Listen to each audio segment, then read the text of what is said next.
Today we're looking at the Canon R1, soon to be released to the hands of professionals. Now we're not going to talk about the Sony camera, which has been there. Hey Tim, would you mind if I joined your show? Hey Al. Oh, thanks. Now, yes, I do mind if you do come. Yes, I do mind, Al.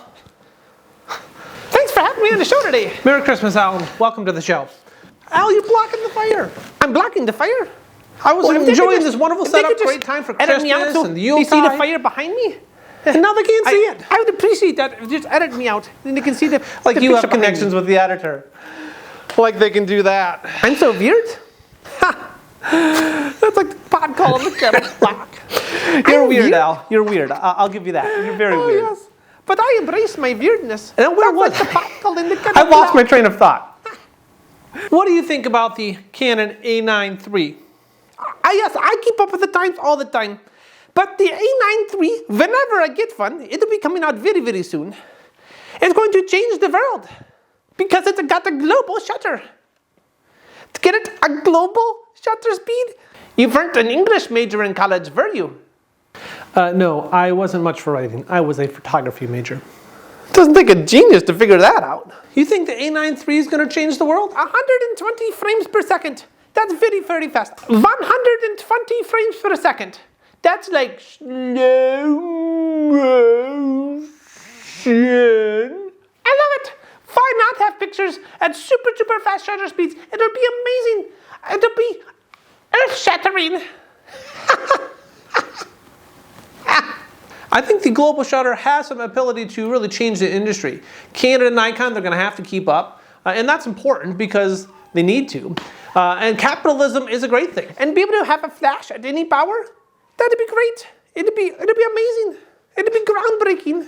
Okay, the global shutter speed I'm excited about in the sense that a flash synchronization at any speed, the HSS, the high speed synchronization, will be a big deal. Because even now with my Canon cameras, I have to use HSS, which lowers the power of the flash, so I can't get as much flash as I would like. So that is definitely an advantage of the A9 III. I think it's got a lot of groundbreaking things to go. In 80,000th of a second?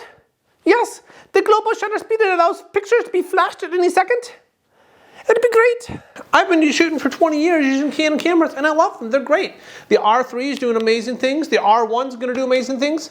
Canon's got some good things. The stack sensor, the stack CMOS, I think that's going to be a competition to the global shutters. It'll have better noise range. It'll have better dynamic range. That sounds like New York City. Everybody's just stacked into these small apartments in sky rises.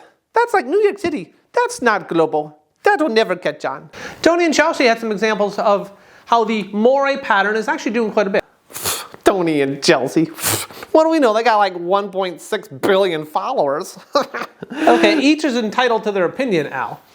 Oh, we have so much fun in this channel, Tim. So much fun. I'm so glad you brought me on this show. There are tests with the lower megapixel, which I actually appreciate with my Canon R6 Mark II. The lower megapixel does allow less Moiré. Moiré has been a pattern for ever since the digital world started, and I think the lower resolution maybe has some things to be said. Could it be a higher resolution? I think those games are pretty much over. 50 megapixel, we don't need that kind of size. We don't need that much. So I think for the most part, shooting with a higher megapixel isn't really that big a deal. 120 frames per second? Come on now. Who needs 120 pictures per second? It almost seems like we're two different people, Tim. Yes, the Sony A9 III is going to be changing the world of photography, I'm sure. It doesn't take a genius to know that. The Sony A9 III has a lot of potential. As a Canon shooter, I can see it really has some chances to do some amazing things. What that looks like, I don't exactly know, but I'm excited to see what it can do. Merry Christmas, everybody. Happy New Year.